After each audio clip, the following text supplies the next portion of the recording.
No changes to Wing Saber and Dreadwing, I believe, and no changes to Vector Prime or Nova. I do believe that a while back they did improve the hollows. Orion Pax and D16 have had an improvement. So Orion Pax has got a new ability 11.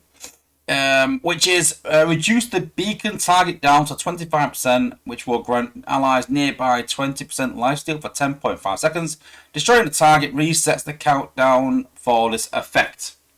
So, my big problem with D16 and with Orion Pax since the start was how much information is in their tooltip. And what they've done is, for ability 11, they've added more confusion even to the tooltip. So if we take a look at his tooltip now, it is probably, is it the biggest tooltip in the game? I think so.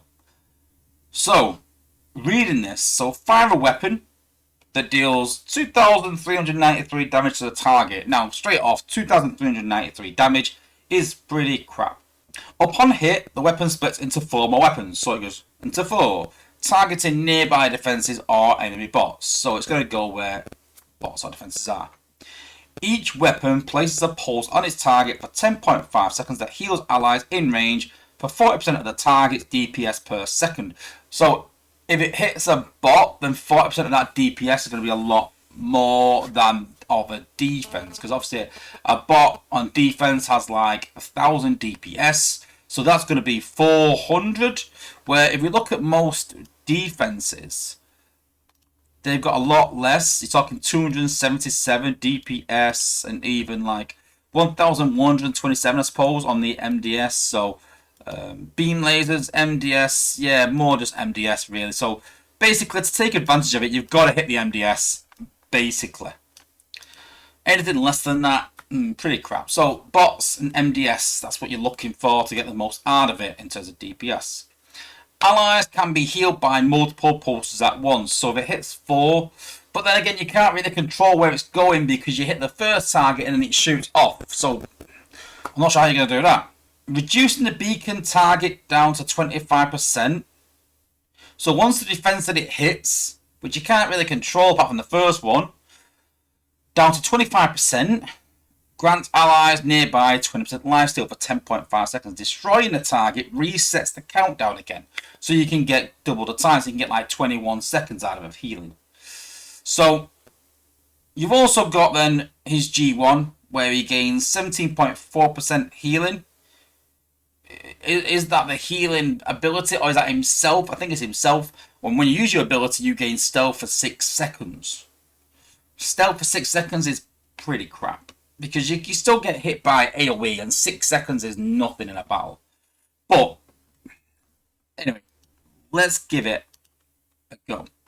So let's put Orion Pax down. Let's see how it works. Obviously, this has been in the game for quite a while, but we'll get it going again so people can get refreshed. So we're going to aim for the nearest defense, if I can, and then it's going to split off into 4. So straight away, it's split into 2, I think. Let's try it again. Let's watch carefully. Yeah, it's split into 2. I'm pretty sure the tooltip said 4.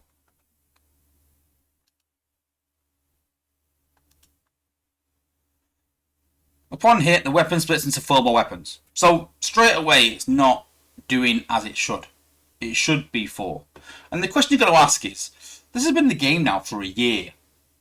And so, why has this not been picked up on in a year? And I think generally the problem is that no one uses him really at a decent level. And the big question there is why? Because there's quite a bit of healing there, and it's cheap at 3+2. It's support. So why is no one using Orion Pax?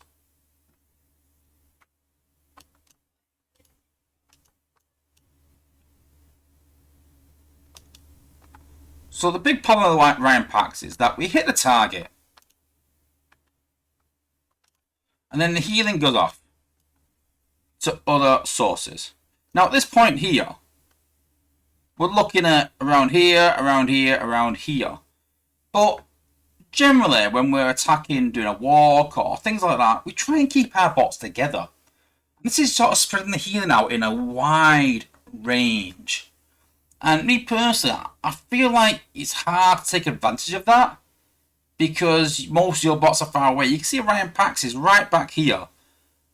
And he's finding his first ability at the first defense. And he's even struggling to even reach that one. So it's not going to heal your gunners. And your warriors don't really need healing that much. It needs to hit your gunners. So the question you've got is, do you increase the range?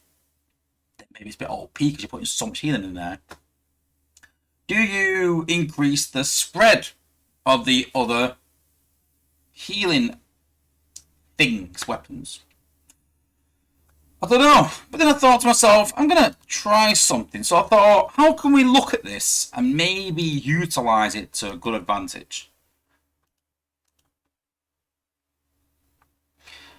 And then I thought of something that Dale said. So we're talking about Snarl and improving Snarl behind the scenes. And I said that, he's had so many buffs. It's just not good enough, basically. He can't stay alive. And I think Dale's opinion, and again, I'm just guessing here, was that, we can't just keep having bots that are powerful and shielded. And we've got to have some different bots with different utilities. And Dale said, I feel like Snarl's use is that you would rush a warrior in to take the damage. And you would use Snarl to clear up behind. And my response was that Snarl's still not doing enough damage to clear up. When we look at Snarl, I don't want to get too much into Snarl, but it's just 4,000 damage total. It's not a lot of damage. But then I thought, maybe if we use Orion Pax behind a warrior and Snarl, maybe we can keep him alive for good effect. So let's try and keep Snarl alive. We've got a Malgus on him already. So we're going to drop the heal. And then we're going to rush in with Snarl. And you can see it is doing alright healing wise. It's at 25% now. But it's still not healing enough. And generally I just feel like where the heals are is just too far away from where your bots are. So then we go on to Jetfire Snarl. He's doing 6,466 damage and then firing 20 missiles, dealing 431 damage each. Or is that in an area? It doesn't help with the new tooltips. Dale sort of did this thing where you put normal damage and total damage, where 431, is that per rocket or is that total? Don't know, but we'll give it a go anyway. The rockets are able to bounce additional target, dealing 20% of their damage, and obviously can equip EO cores and obviously range combats. So I think that when we're using Jetfire Snarl, we have to compare him to the likes of Firefly and to the likes of Jetfire. Very easy comparison, because obviously Jetfire is 4 plus 2, Firefly is 4 plus 2, and Jetfire Snarl is 4 plus 2. So very similar comparisons.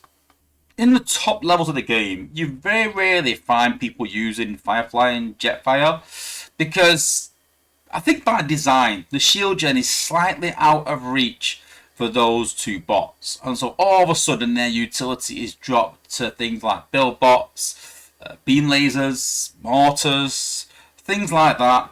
And the kind of, other than build bots, the kind of non-essential defenses. But at 4 plus 2, these cheaper bots take out build bots as well. So you kind of got to think, what's Firefly and Jetfire's use in the top levels of the game? Now, in Cybertron and below, they're still viable because they can still take out the shield gen, but it's sort of primary we're looking at. And if we're looking at maxed out 5 stars and where we're going to try and get to in the end game, that's where we need to see if these bots can survive and whether they can do a job. So let's take a look in the top level of the game. So maxed out base. So we're going to take a look at Jetfire. You can see there he's got his Chrome Jetfire core, so a specific core which gives them that bit extra damage than the EO. And obviously he's a core pro ability 11. So we're going to put Jetfire down. I'm going to try to get the shield gen, and yes, there is a Micronus next to it, but this is standard for most. You see there that it still leaves a slither of health, and that's why Jetfire at the top levels is not really that viable. So I talk about a lot about new content being better than older content. And for me, I think Jetfire Sky Striker to be able to be better than older content and having been a bot that people want to chase, I feel like it needs to do more damage than Firefly and Jetfire. And so I feel like for Jetfire Sky Striker to be even slightly viable, even slightly, he has to take out the Shield Giant as a standard, as a minimum.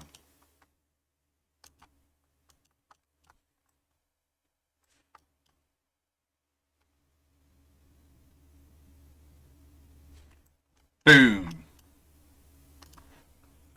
So you can see there that he actually just about does what is said on the tin, basically. He takes out a target. Now I'm going to try and kill this MDS, at least take one of the levels of Vector off it.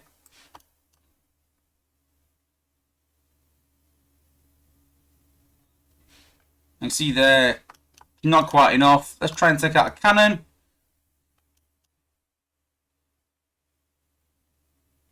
And can't take out a cannon.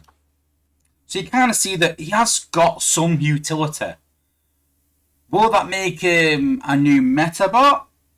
Maybe, maybe not. I don't feel like he's like, wow. I'm not sat there going like, this is unbelievable. There are still bots that could do that, maybe more expensive than that. But I am happy that he is still better than older content. I think he's at the right place. I don't think he's a bot that everyone's going to chase. But I think he's a good bot for newer players that have got Jetfire maybe and can't really compete at the high levels to take another bot that can take out the shield gen. So I'm quite happy where Jetfire Sky Striker is. So that brings us on to Snapdragon. So ability 11 is that the fireball explodes when hitting the final target, dealing half the fire damage over 10 seconds to surrounding foes. So kind of a bit like Sunstreaker, that it hits the final target and then deals a bit of AoE. And then in terms of the Mach 3, unleash a giant shockwave when you hit the final target, slowing down the surrounding enemies by a flat 25%. So generally the same as the other ability, the fireball, that when it hits the target, when it lands, it does an AoE. So not a bad upgrade. Obviously, Snapdragon is in the game right now, but we'll look at its tooltip regardless. So fireball, set foes on fire in a straight line, dealing 168 fire damage per second for 10 seconds. Now, for me, 1,600 damage total is pretty awful. Now, he was given a buff in playtest, but it got to a point where he could kill the HQ on his own. So, he's obviously been brought back down again. So, I think that figure will change. That needs to do about 5 times what it's doing already. The fireball explodes when hitting the final target, dealing half damage to surrounding foes for over 10 seconds. So, for example, the half the fire damage in an area is 800 damage. 841 to be precise. That's crap. That's awful. So, forget that for a minute. And then, once on the fireball, if you use Mach 3, over the top sits the combo element, which I like about triple changes. Flying over burning targets, causing them to explode, dealing 2,763 damage. Which doesn't make any sense. So if you use a fireball and you use Mach 3, it does more damage using those two than the ability itself. The combo bit does almost 1.5 times the damage. So it makes no real sense, but that fireball needs definitely increasing. Then Mach 3 is rushing to combat, gaining stealth. A lot of stealth coming into the game right now.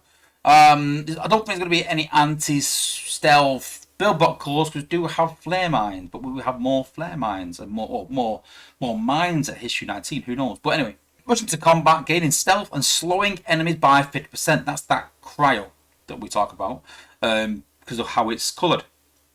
For 10 seconds, max stacks 2, so you can go there and go back and slow them by 100%.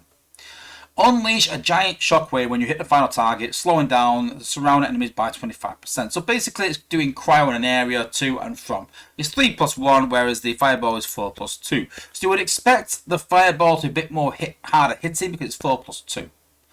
But it's good to use the Mach 3 to sort of get him into position and be able to move around the base. So that's pretty cool, especially with the stealth. Use Fireball. Enemies slowed by the Mach 3, so when you've got in a line and done your Mach 3 over whatever defense is, take 505 fire damage per second. So basically, if you use the Mach 3, then do fire damage, it'll do 505 damage, which is 5k. So that makes no sense because it's doing 1,600 with the Fireball, but then when you use it over the Mach 3, it's 5k. Now, for 5k damage in an area, we've got to look at, we're doing 3 and then 7. But that doesn't tell the whole story. Because you're rushing away from your team, you're rushing into danger, you've only got 10 seconds of stealth, then you're doing the Fireball, and you're getting 5k damage for 7 ability points.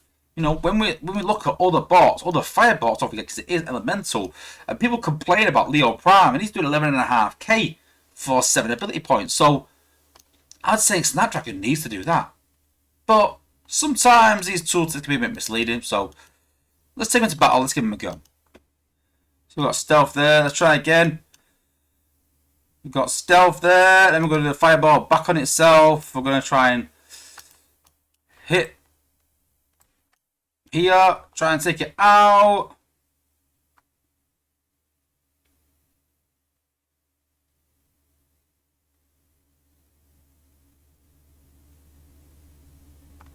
And can't quite take out a missile launcher. Now, missile launchers are one of the lowest HP defenses when you get to primary hard mode. You're talking, obviously, mines, things like that, then build bots, then you're talking beam lasers and launchers, then you're talking mortars, then you're talking cannons, then you're talking shock towers, and then I think it's MDS after that. And so, what's it going to be used for if you can't take out anything? And I think that some people will talk about back doors, but I feel like we can't make a bot a one-trick pony. So they have made it, as you can see there, that you can target the HQ because people are using it for that. But there's still going to be ways where you can target defenses behind the HQ. You can still sort of get them to walk into place. But ultimately, I just think there's a lot more work to be done on Snapdragon to give him some more damage. Orion Pax and D16, not very good. I won't be going for them. Snapdragon, as he is, not very good. Jetfire, Striker, and Skywarp, Night Raven, they're alright. But I think there's bots that can take out the shield gen already for the similar cost or around there, and have more utility than just taking out a shield gen and a build bot. Wing Saber and Dreadwing I already have, but they're alright. And then Vector and Nova I'm not a huge fan of. So right now, I'm not a big fan of this batch as it is.